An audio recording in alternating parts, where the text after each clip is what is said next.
Здравствуйте, с вами разбор полетов, меня зовут Билли Бэт, пожалуй, начнем с хороших новостей.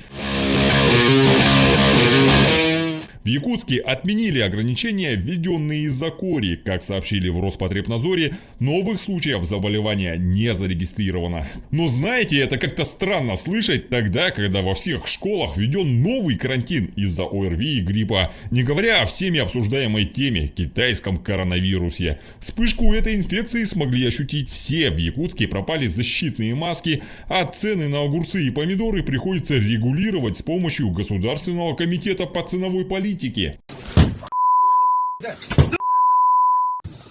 сюда!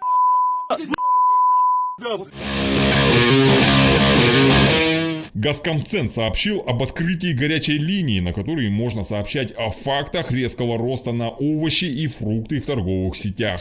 Власти также среагировали на отсутствие масок. Теперь у аптек в Якутии, завышающих цен на маски, просто отзовут лицензии. На каком таком основании? Я голова. Черт, ну это невозможно, ребят. Кстати, интересный момент. Медицинские маски большей частью предназначены для уже заболевших, чтобы они не распространили инфекцию. Однако при низком риске заражения Всемирная организация здравоохранения все же рекомендует их использовать. В ситуациях высокого риска заражения, в частности туберкулезом, рекомендуется использовать респираторы.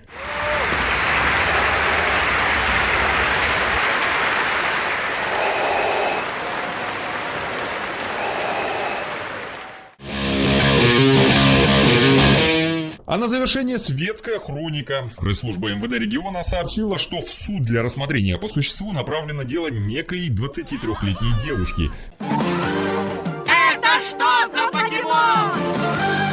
которая в состоянии алкогольного опьянения позвонила знакомому и потребовала передать ей 4000 рублей под угрозой применения физического насилия и распространения ложных сведений о том, что он ее изнасиловал. Мужчина, испугавшись, передал ей деньги. Ушлые журналисты узнали в девушку звезду социальных сетей и телевизионных шоу, имеющую инстаграм со 100 000 подписчиков. Для них она и выложила фотографию мужчину, сообщив о том, что он таки ее изнасиловал. Посмотрим, чем окончится дело, а на этом пока все. Доверяйте только проверенной информации. Не цветные розы, не цветные розы, водку никогда не пить.